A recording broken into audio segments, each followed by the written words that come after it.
Now, we'll talk about, I want you guys to know that this is not all-purpose flour. This right here is bread flour. And what we're gonna need is, we're gonna need this right here, this is a tablespoon of sugar. This is just regular white, granulated sugar. And then right here, this is the yeast. This is the tablespoon. And this is the brand that I'm using right here, that instant yeast. This is why we're gonna need this water to be at that certain temperature in between that 105 and 115 so we can activate this. And this is where the magic is gonna happen. Now, right here, you'll see that I got 3 garlic cloves. Got my press. This right here is more so when we make our butter, because we're gonna brush it with that and we're gonna get it out like that, right? Now, I'm gonna go ahead and show you the sea salt. This is what we're gonna put on the top. Normally I use Flaky, couldn't find no Flaky, so we're gonna go ahead with just coarse grind, sea salt. And I'll go back here. This is oregano. Look, this right here is gonna go in the butter. I'm gonna show you guys everything, how to make it and all of that. But listen, if you look down in the description box below, the full ingredient list will be in there. Now let's just talk about this right here. Look, this is the olive oil, right? This is my infused olive oil by Branch & Bond. Infused with what? Garlic. Because when you think about rolls, I know you think about having some garlic yeast rolls. Hey, super easy. You know what? I don't want to over talk it. We finna get right into this. I'm finna bring this up to temp, and I'm getting ready to show you guys just how easy it is to make your own yeast rolls in your oven at home. Okay, so look, got my water warmed up. So now I'm gonna show it to you guys. You guys go ahead and look at that right there. Remember, we're supposed to be between 105 and 115 degrees. And look like we achieved that right there. So now we're gonna go ahead and pour it in my mixer. I didn't go over before, but you guys can see I'm using my KitchenAid, stand mixer, right? Got my hook on here, right here. This right here is for like kneading dough, getting all that together, right? So you just saw that I got the water up to temp. I'm gonna go ahead and just pour this in here like that. Then I'm gonna close this, lock it, and I'm gonna put it on low, just to get it going. Now, I'm gonna go ahead first, I'm gonna add my sugar. And then we're gonna go ahead and add our yeast.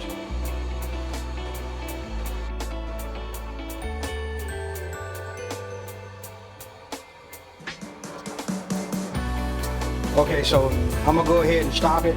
Look, I just run this, the kneading hook, I just run that just until everything is combined, right? Combined. So, as you can see, there's no clumps or nothing like that. So now we're gonna let this sit for about 5 minutes. Then we'll go ahead and add our salt, and then we'll add our garlic infused oil. Okay, it's been exactly 5 minutes, right?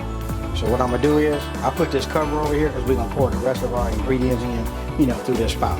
So I'm gonna go ahead and turn it back on low, which is my first setting, right? I'm gonna start off by adding my salt. Now, when it comes to the olive oil, I'm gonna go ahead and just measure this one out. We're gonna need a tablespoon. Now I'm gonna go ahead and just add it here. That's a tablespoon. We'll drop it. Make sure we don't hit that paddle. Now I'm gonna go ahead and take my flour, right? This is 1 cup, and I'm gonna just start pouring it right in here, like as you see.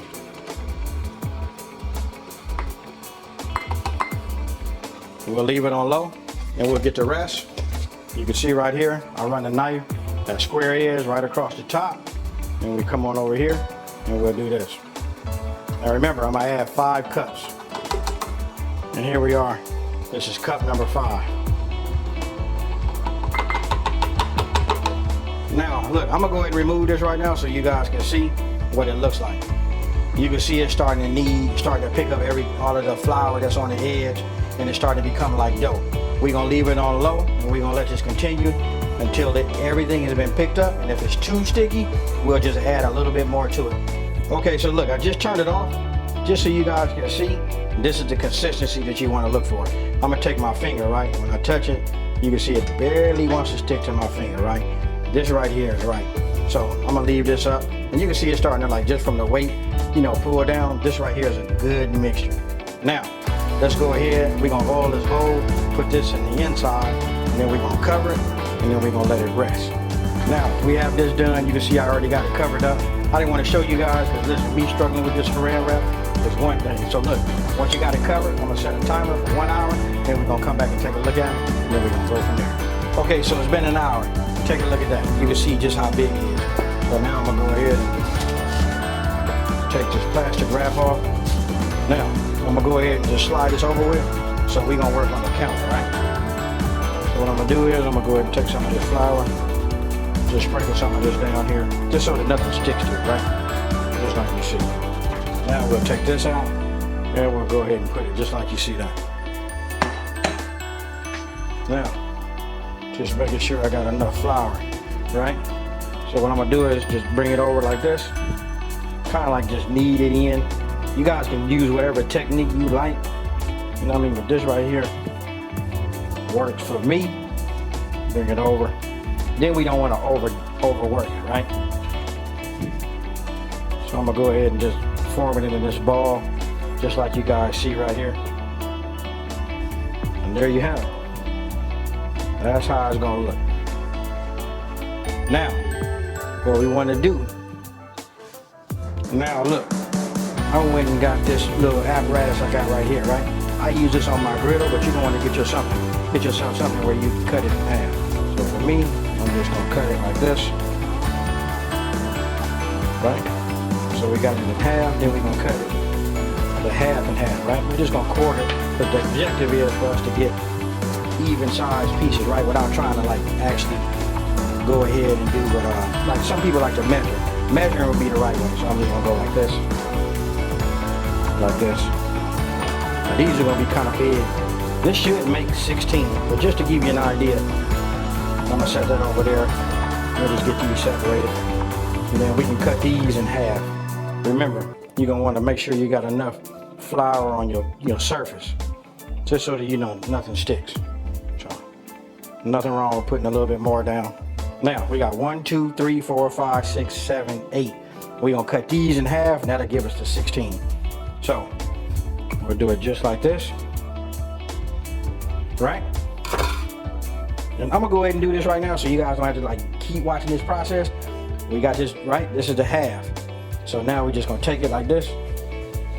I think on the next one I'm gonna go ahead and clean this up, you know, so I don't have so much flour so that it will roll in my hand. But just take your hand, cuff it like this, and get it to roll around, and you should come up with something just like that.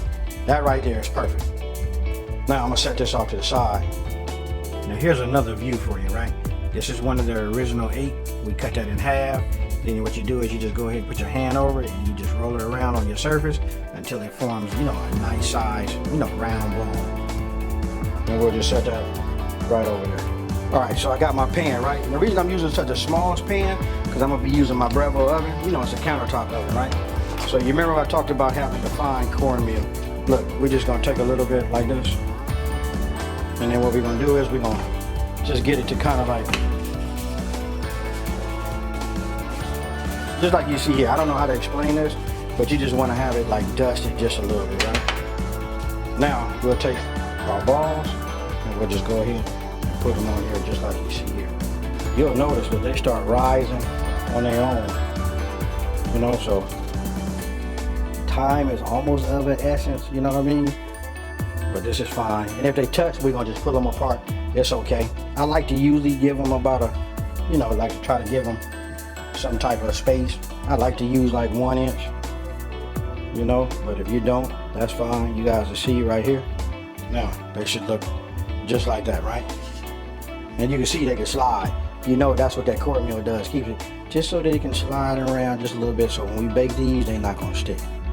Okay, so you look, I'm gonna just show you to you like this. We're gonna get fancy with it a little bit. I got my kitchen shears, right? I'm just gonna take this over the top like this, and we're just gonna cut it